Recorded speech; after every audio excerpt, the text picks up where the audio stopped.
You're listening ad-free on Amazon Music. In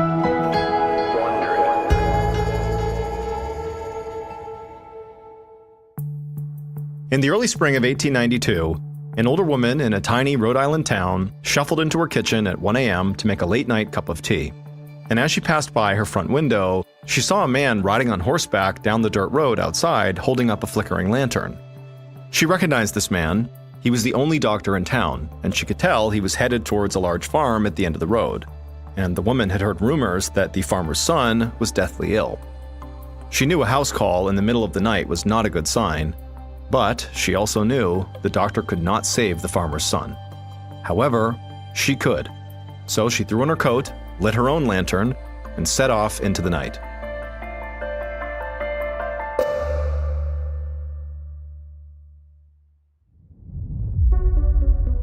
From Ballen Studios in Wondery, I'm MrBallen, and this is MrBallen's Medical Mysteries, where every week we will explore a new baffling mystery originating from the one place we all can't escape, our own bodies. And for this week's special Halloween episode, we're exploring something even more terrifying, the supernatural. For centuries, people believed that monsters, demons, and other horrors could cause deadly diseases and all kinds of misery. Nowadays, we tend to reject those explanations as ignorance and superstition, but for one New England farming family in the 1800s, that distinction wasn't so clear.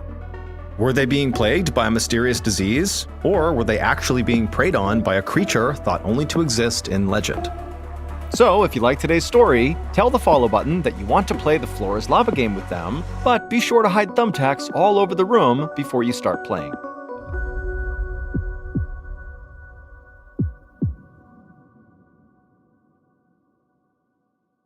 This episode is called She Haunts Me. On a spring morning in 1889, a 29-year-old doctor named Harold Metcalf was sitting in his parlor in the tiny town of Exeter, Rhode Island, when he heard his telegraph machine start clicking. He got up, walked over to the large metal machine, and watched it slowly print text onto a long, thin piece of paper. When it finished printing, Dr. Metcalf tore off the paper and read the telegram. It was a message from one of his neighbors, a farmer named George Brown. George said in this telegram that his only son, 22-year-old Edwin, had fallen ill, and he desperately needed Dr. Metcalf's help. The doctor let out a long sigh. He knew the Browns well. They'd once been a happy family of 9, with George, his wife, their 6 daughters, and their son, but Dr. Metcalf was all too aware of the tragedy that had struck the family over the past few years. 7 years ago, George's wife had come down with a mysterious disease that some locals called the White Death. It caused horrible symptoms like chronic fevers, extreme weight loss, and uncontrollable coughing. People with the disease grew pale and weak, and they got so emaciated that they looked like skeletons. It was like the disease literally drained the life out of them. Now, there were a lot of supposed treatments for the White Death, things like riding on horseback every day or drinking brown sugar mixed with water, but Dr. Metcalf knew these remedies did not work. In fact, he knew there was just no proven way to cure the White Death. Now, Dr. Metcalf had tried to help George's wife 7 years earlier by prescribing healthy food and exercise, but she still just kept on getting sicker. And in fact, she would die a year later, and then almost immediately afterwards, one of George's daughters also began showing symptoms of the dreaded disease. And again, Dr. Metcalf tried to help, but there was nothing he could do, and she also died within just a few months. Even though Dr. Metcalf knew the White Death was basically incurable, he still felt guilty for not being able to help George and his loved ones. And now, after reading George's telegram, Dr. Metcalf feared that Edwin might be the latest member of the Brown family to contract the deadly disease. But there was only one way to find out.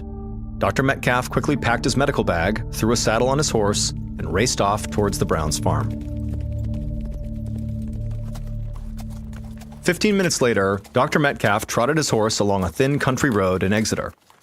To his right, he saw a vast field overgrown with weeds, with a crumbling country house right in the center. It was once a prosperous farm, but was now abandoned. The sight made Dr. Metcalf sad. He'd lived in Exeter his whole life, and he'd watched the quaint farming community turn into sort of a ghost town. The Civil War and the White Death had decimated the community, leaving only a third of the population alive.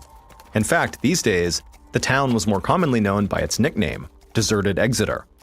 After riding for a few more minutes, Dr. Metcalf reached a modest house on 40 acres of farmland. He knocked on the door, and right away George Brown answered. He looked haggard, and he quickly led Dr. Metcalf to Edwin's bedroom. Inside the room, the doctor saw Edwin's wife and 5 remaining sisters crowded around a big 4-poster bed. Edwin was lying on the mattress in plain sight, but Dr. Metcalf barely could recognize him. The once husky farmhand had become bony and pale. His cheeks were sunken, his eyes were glassy, and when he tried to speak, he fell into a violent coughing fit. It was obvious to everyone, including the doctor, that Edwin had been gripped by the White Death. As Edwin tried to catch his breath, his father, George, approached the side of the bed and looked at the doctor and asked if there was anything he could do. Dr. Metcalf began rattling off his regular treatment plan, healthy food and exercise, but George stopped him. He said they'd already tried those things with his wife and his daughter and they hadn't worked. There had to be something different they could try. Dr. Metcalf hesitated, but then he said, yeah, there was another option.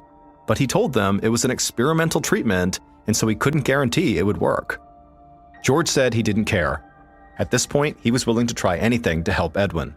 So Dr. Metcalf explained that some physicians believed that the White Death was caused, or at least was made worse, by living in humid climates, like Rhode Island. So it might help if Edwin moved out of Rhode Island and went somewhere with completely different weather. The doctor suggested Colorado Springs, Colorado, because it was a mountain town with very dry air and high elevations, and so it would be a drastic change from Rhode Island. But there was one really obvious problem. To get to Colorado, Edwin would have to travel 2,000 miles, and this would mean days and days of riding trains and horses, all while Edwin was severely ill, like it wasn't clear if he would live through the journey. Plus, his whole family couldn't just go with him, it would basically be Edwin and maybe his wife. And so after explaining this experimental protocol, Dr. Metcalf went quiet and just watched the Browns as they considered what he had just said. And it was obvious the entire family was very upset and didn't know what to make of this, but at the same time, they knew they had no other choice. And so as the sisters kind of held back tears and whispered amongst each other, and as George looked up at the doctor not sure what to say, finally Edwin, from the bed, croaked out the first words he'd said that day. He said that yes, he and his wife would go to Colorado.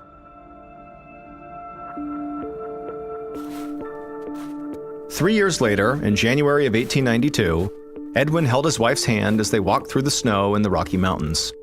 The high elevation and dry air in Colorado Springs had worked like a charm. Edwin was back to feeling like his normal self again. After walking a bit longer, Edwin told his wife they should head back home for lunch. When they got to their house, Edwin's wife rushed inside out of the cold, but Edwin stayed for a second and checked the mailbox for any letters from his dad and sisters. And he found there was an envelope, so he opened it and he unfolded the note inside. It was a handwritten letter from his father, and as Edwin scanned the paper, his face fell. The note said that one of Edwin's little sisters, 19-year-old Mercy, had unfortunately passed away. Edwin knew that Mercy had been sick. She'd contracted the White Death almost a year earlier. He had tried to convince her to move out to Colorado with him and his wife because he knew that would cure this, but Mercy said she didn't think she could make the long journey, and she didn't want to leave behind her sisters, and so she had stayed. But now, Mercy was gone, and so Edwin knew he would need to head back to Rhode Island and be there to grieve with his family. A few weeks later, back in Rhode Island, Edwin and his father braced themselves against the harsh winter cold in Exeter, and together, they silently dug rocks out of the frozen ground. They were trying to prepare the field for planting in the spring. It was hard work, but the physical labor was actually a welcome distraction from their grief. Edwin pushed a sharp shovel into the ground, and as he wedged another rock out of the soil, he suddenly felt like a heavy weight was pressing down on his chest. He dropped his shovel and started coughing so hard that it stung his throat. He put a hand over his mouth to block the cough, and when he caught his breath and moved his hand away, he saw that his palm was now speckled with blood. When he looked up, Edwin saw his father staring at him with a horrified expression. They both knew what this meant. Now that he was back in Rhode Island, Edwin's case of the White Death had returned. In March, about a month later, George woke in the night to the sound of his only son coughing violently.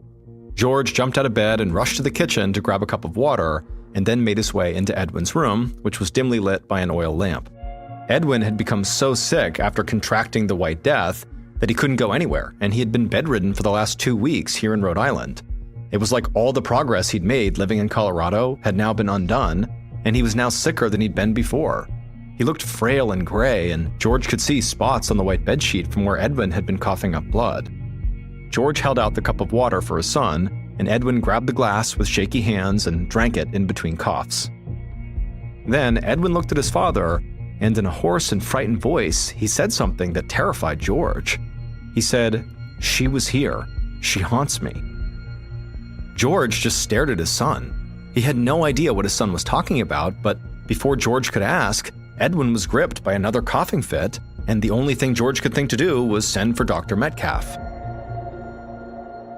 Less than an hour later, George stood by Edwin's bedside as Dr. Metcalf examined his son. Now, George knew his son was in very bad shape at this point, but he was still shocked when Dr. Metcalf, after examining Edwin, turned to George and just said, "It's in God's hands now." There was apparently nothing he or anyone else could do to help Edwin. George was beyond devastated. He had lost his wife, 2 daughters, and now he was just counting the days until his only son passed away too. He felt totally powerless. But Edwin, despite hearing this grave news, was putting on a brave face. With his voice still hoarse from coughing, he asked his father if he had any whiskey.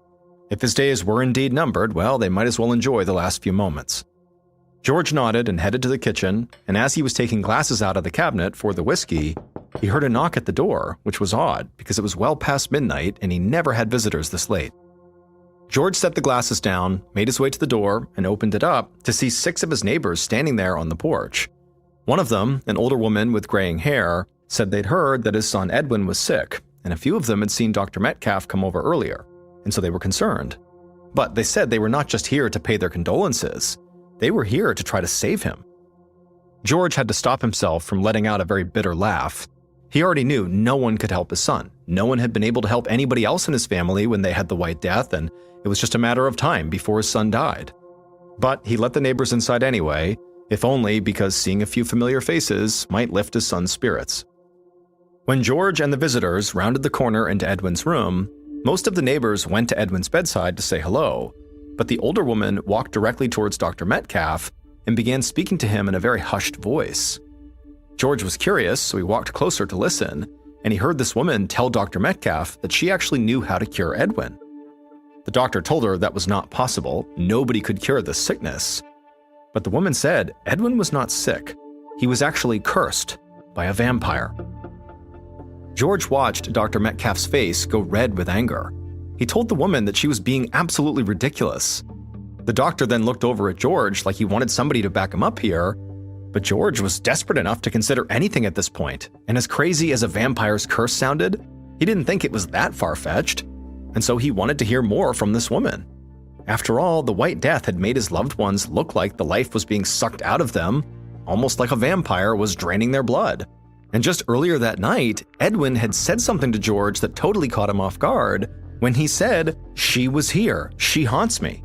And so George wondered if maybe his son was referencing this vampire.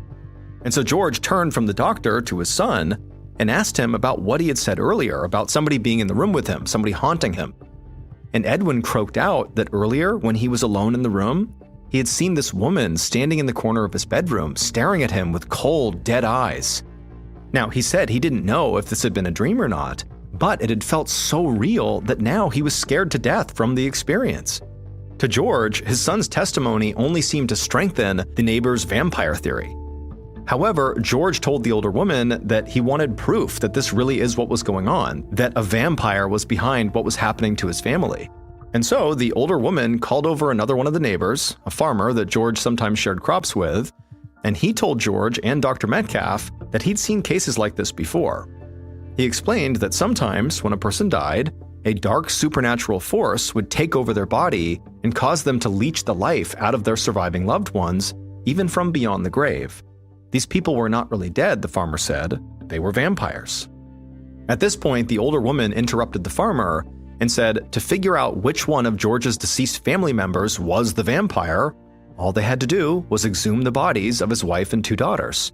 If one of the women's bodies hadn't yet decomposed, or if her heart still contained blood, that was a telltale sign that she was the vampire. To George, this whole process sounded barbaric, and he couldn't bear the thought of seeing his wife and children's decomposing bodies. But for all he knew, his neighbors could be right, and this could be his only chance to save his only son.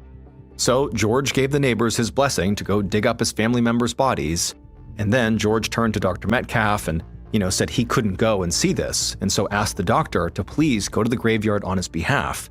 That way the doctor could be his eyes and also be the voice of reason. A few minutes later, Dr. Metcalf trudged through the dirt, lagging behind the neighbors, as they made their way toward the Chestnut Hill Cemetery. Between the 7 of them, they had 3 small lanterns, one of which Dr. Metcalf was holding to light his way. As the doctor walked along, he could hear the neighbors up ahead of him whispering about this vampire and what they were going to do, and it was hard for the doctor not to feel totally annoyed because he did not believe a curse was behind what was happening to George's family.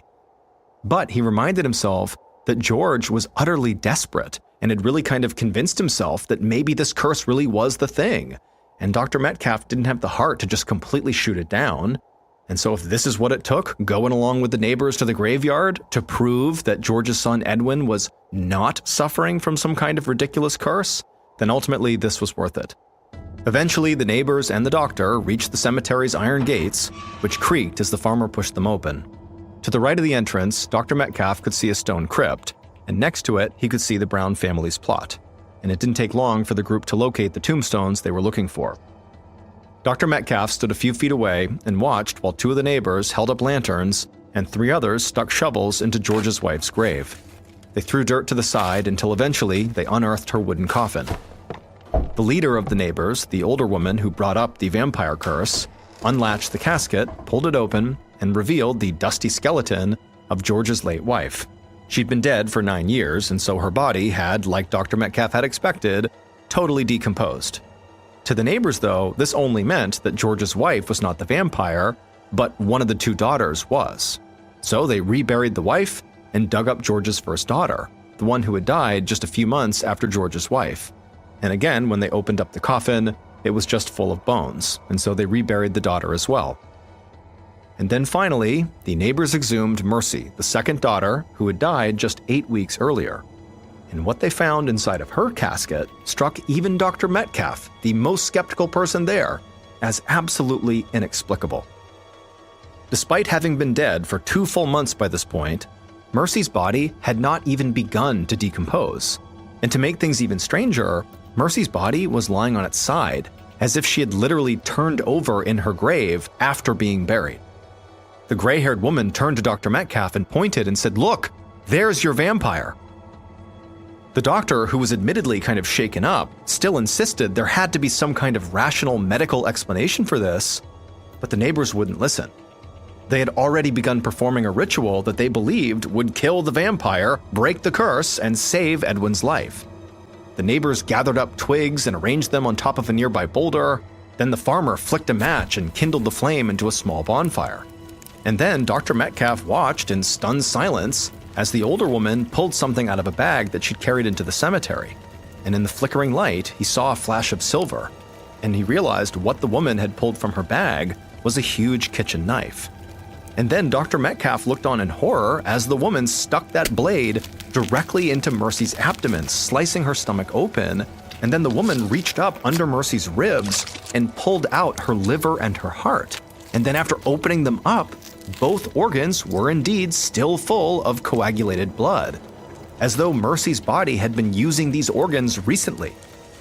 At this point, the old woman placed Mercy's organs on top of the fire and let them burn down to ash. But after that, the ritual was not done. The older woman pulled something else out of her bag. It was a jar full of water, and she unscrewed the cap. Then she scooped the ashes of the organs and put them into this water, then closed the jar and shook up the contents. The woman said the ritual was almost complete. All they needed to do now was have Edwin drink this entire concoction of water and his sister's burned organs. The neighbors turned and began marching out of the cemetery, and Dr. Metcalf, who was still just shocked by everything he had just seen, kind of chased after them, begging them to stop, but none of them even looked back. They were on a mission. A little while later that evening, Edwin was propped up in bed, feeling lifeless and miserable, surrounded by his father, Dr. Metcalf, and the group of neighbors. Edwin held the jar of black liquid in his hands, but he hadn't drunk any of it yet. Instead, he listened as Dr. Metcalf and the older woman argued. Dr. Metcalf said that if Edwin drank that, it would only make him sicker. But the older woman insisted it was the only medicine that would cure him. Edwin looked to his father for some advice about what to do, but George told Edwin it was up to him. Staring at the watery ashes of his own sister's heart and liver, Edwin almost began to gag. He couldn't decide what to do. If he drank this vile liquid, he could die, but if he didn't drink it, he would still very likely die. So he ultimately decided he had nothing to lose. He unscrewed the jar's cap, brought the black water to his lips, and began to drink. But despite drinking his sister's burned liver and heart, 2 months after this ritual, Edwin still died of the White Death. The ritual had not worked. And after losing his only son, George Brown's life continued to get worse. Over the next 6 years, 3 more of his daughters would die of the White Death, leaving him with only one child, his daughter Hattie. George lived another 2 decades. However, his one remaining child, Hattie, would outlive George by about another 40 years. She would die in 1954, but she lived long enough to actually see a cure developed for the White Death, because it would turn out the White Death was not some curse caused by a vampire. It was actually a very common and very deadly infectious disease called tuberculosis, and by 1954, a vaccine had been developed. But back in the late 1800s, tuberculosis was a global epidemic. It was highly infectious, often spreading amongst families or other tight-knit social groups, and it accounted for 25% of all deaths in the northeastern United States, where the Brown family lived. But despite how common it was, tuberculosis was very poorly understood. There were many different types, and the symptoms could vary widely, so it wasn't always accurately diagnosed. And even when it was, there was no effective medications, so treatment was mostly guesswork. Although almost everyone in New England at the time knew someone who had died of tuberculosis, the Brown family had a uniquely horrible experience. They lived in an isolated, half-abandoned community where superstition reigned. So when they started coming down with the so-called White Death, which was a nickname for tuberculosis, their neighbors thought they'd become the victim of a vampire, and when they exhumed Mercy and found that her body had not decomposed, they took that as proof that she possessed supernatural powers and was behind the curse. But just like Dr. Metcalf suspected on the night where they exhumed her, there actually was a rational explanation for why Mercy's body had not decomposed. Mercy died in the middle of the harsh New England winter, when the ground was so frozen that it would have been impossible to actually dig a grave. So instead of being buried underground in the cemetery next to her mother and sister, she was still buried in the cemetery, but above ground in that stone crypt, where her body was naturally frozen and preserved. As for why her body appeared to have rolled over inside of her coffin, that was most likely because the neighbors had moved the casket as they opened it and sort of accidentally shifted her remains. However, Mercy's reputation as a vampire lived on, and her story made headlines all across the country, and in fact, in 1896, one article about Mercy the Vampire made it into the hands of an aspiring novelist named Bram Stoker. He would release Dracula 1 year later, and the book featured a young woman who was turned into a vampire and later had her body exhumed. The character's name was Lucy, a combination of Mercy and her middle name, which was Lena.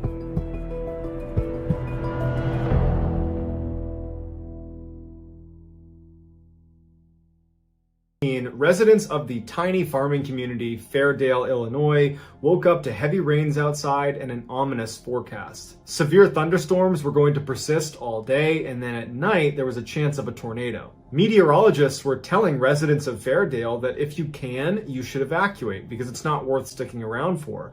But if you're going to ride out the storm, make sure you've taken the necessary precautions and make sure you have a plan for how to get to a shelter if the storm gets really bad. That morning, some forecasters were saying this tornado could prove to be one of the biggest in Illinois' history. But most of the 152 Fairdale residents had lived here their whole lives, and they'd seen bad storms before, even tornadoes, and they had ridden them out before. How could this one be any different? You know, most of the time, the worst that happened was maybe a power line comes down and you lose power for the day. But unlike previous storms, this one was getting worse and worse by the minute, and by 6 p.m. that night, Forecasters were no longer theorizing that this could be a huge tornado. They were outright pleading with Fairdale residents to evacuate while you still can. But despite these warnings, the vast majority of Fairdale residents stayed put. They were committed to riding the storm out. By 7 p.m., meteorologists were saying this tornado is imminent and it looks as big or bigger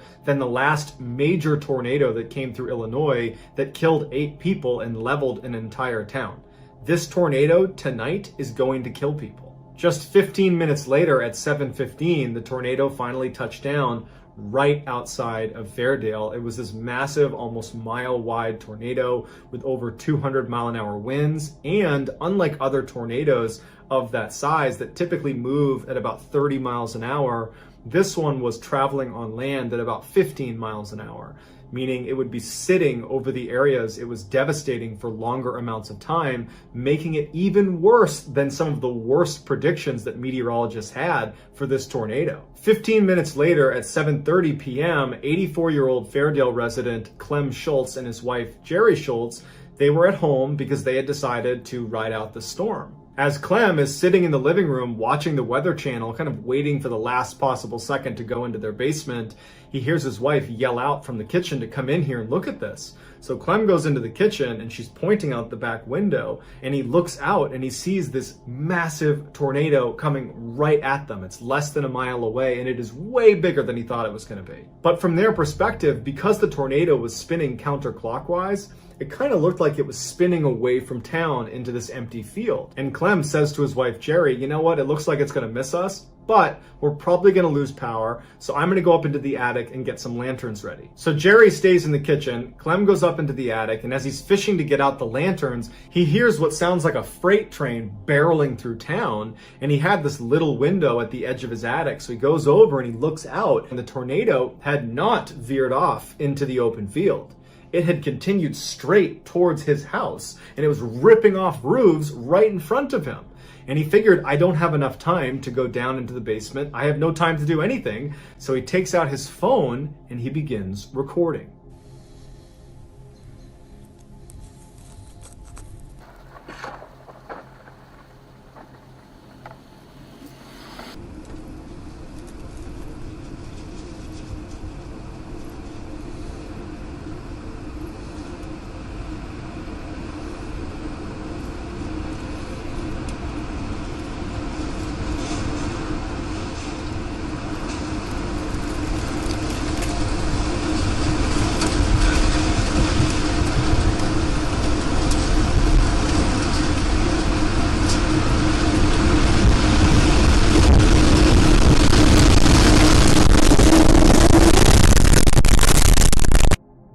Clem's house, along with all the others in that video, collapsed. And initially, Clem thought he had died because it went totally quiet and it was totally dark. And he actually said out loud, "Am I dead?" But it was the pain in his back from a crushed vertebrae that told him, no, you survived. And he begins to kind of pull himself out of the rubble, and before long, a neighbor is pulling him out. And as soon as he's out of the rubble of his house, he looks around and his whole community is pretty much gone. And as he's standing there kind of bewildered, his neighbor says, "Clem, don't look down."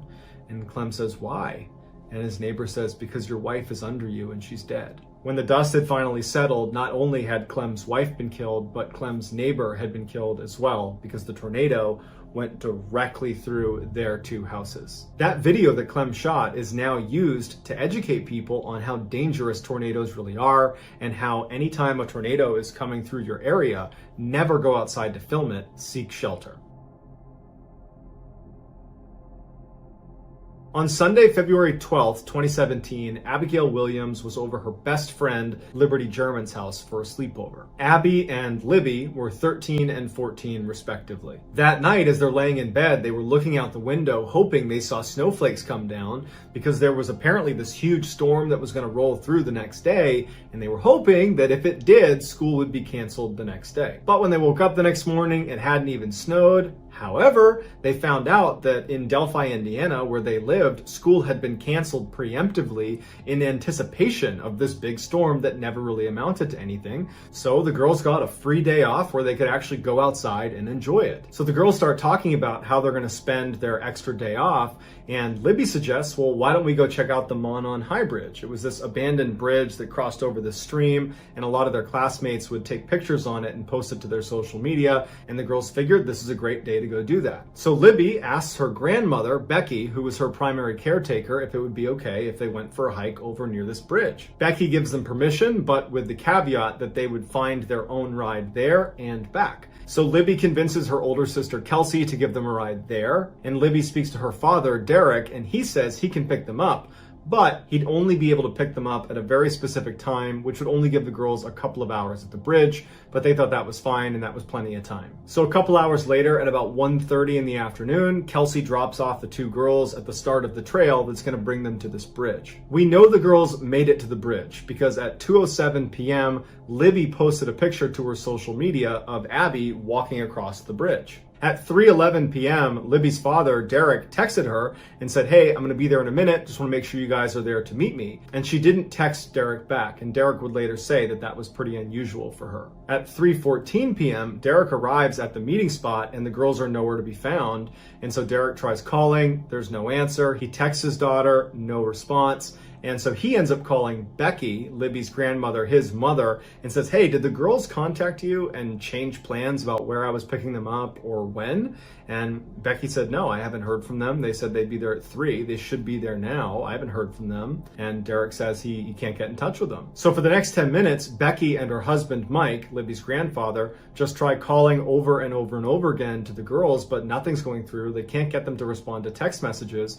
So Mike leaves and meets up with Derek in the parking lot, and the two of them begin walking the trail to try to find these girls. At this point, the family's not suspecting foul play. They're thinking, the girls probably got lost, or they lost track of time, or their phones just ran out of batteries, or maybe they did get hurt and they can't move, but it's probably not that serious. They're creating scenarios in their head to rationalize what's happening.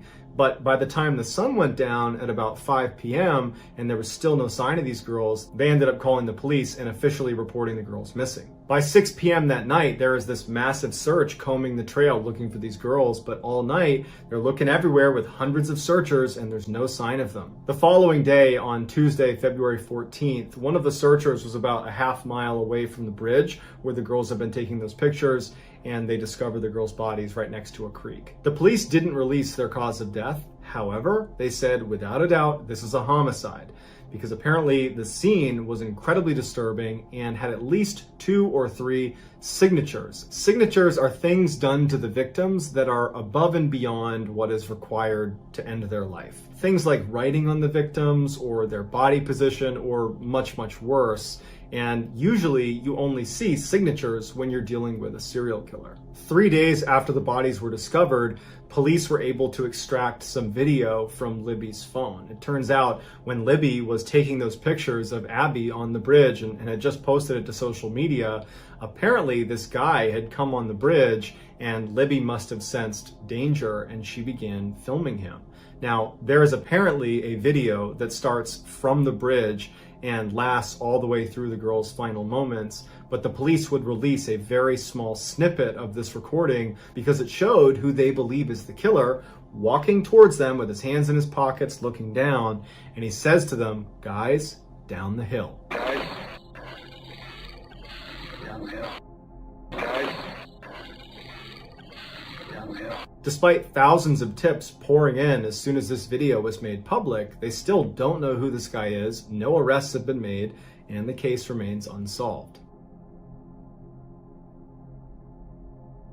Before The Bachelorette pitted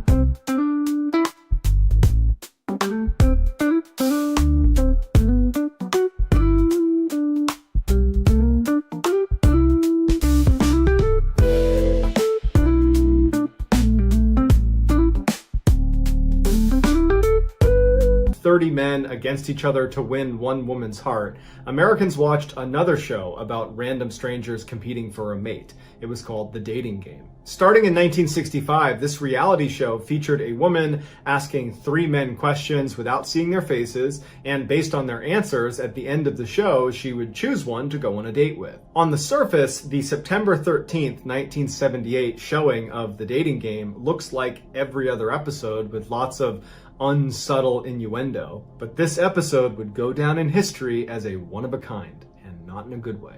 At the end of this particular show, it was time for the Bachelorette, Cheryl Bradshaw, to make her decision, and she would choose Bachelor number 1, who would turn out to be this tall, good-looking, long-haired guy whose name was Rodney. Rodney comes around the partition and they see each other for the first time and everybody laughs and they hug, and the show looks like every other show, and on stage, Rodney looks like every other contestant that's ever been on the show. But after the show ended and Cheryl and Rodney went backstage and actually began having a real conversation that was not being filmed, Cheryl would say that Rodney completely changed. He became incredibly creepy and was saying things like, "I always get the girl." And then at some point he says, "Hey, you should come out with me tonight. It'll be a date you'll never forget." And she turns to him and just says, "No thanks." This would turn out to be a really wise decision because Rodney was a horrible, horrible person. Had the show done a background check on Rodney, they would have discovered that he assaulted an 8-year-old and went to jail for 3 years for it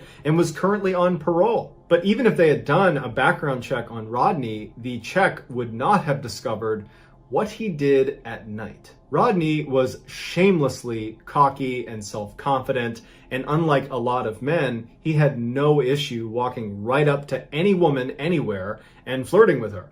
And he used that to his advantage. He would go up to women in bars and he would convince them that he was a fashion photographer and that they were so beautiful, would you come back to my apartment and do a photo shoot with me? And just like Cheryl on the dating show, these women were immediately kind of charmed by him and would say yes. Once they got back to his apartment, he would shut and lock the door and then become that creepy guy that Cheryl saw backstage. But unlike Cheryl, who at the time she saw this just said, "I'm not interested," and was able to leave, these women were trapped. And then whether they wanted to or not, they would do a photo shoot with him and then he would strangle them to death. Because Rodney Alcala was not your typical dating game contestant. He was a serial killer who, by the time he stepped foot on that show and was chosen by Cheryl Bradford to win the game, he had already killed 4 people. And over a 2-year period, he killed as many as 130 people, which, if you're doing the math, is over those 2 years, he was killing at least 1 person a week. Alcala was finally apprehended and he was sentenced to death. Here are some highlights from Rodney Alcala's episode of The Dating Game. And we're going to start by having them say hello to you and see how they sound. Number 1, would you say hello to Cheryl, please? We're going to have a great time together, Cheryl. Okay, and here we go. Bachelor number 1, Yes. what's your best time? The best time is at night, nighttime, Why do you say that? because that's the only time there is. The only time? What's wrong with morning, afternoon? Well, they're okay, but nighttime's when it really gets good. Bachelor number 1, I am serving you for dinner.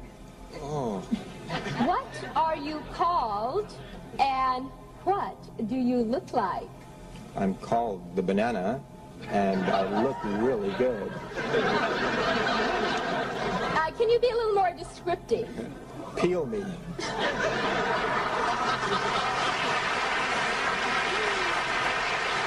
I'm going to ask you a question. Will that date be Bachelor number 1, Bachelor number 2, or Bachelor number 3? Who gets the dates? Well, I like bananas, so I'll take 1. Number 1, Bachelor number 1, all right. He's a skydiver, so he's got a lot of nerve. He's into motorcycling. He's also a fine photographer.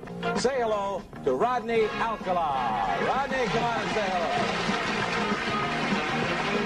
Congratulations, Rod. You did it with a 1 answer.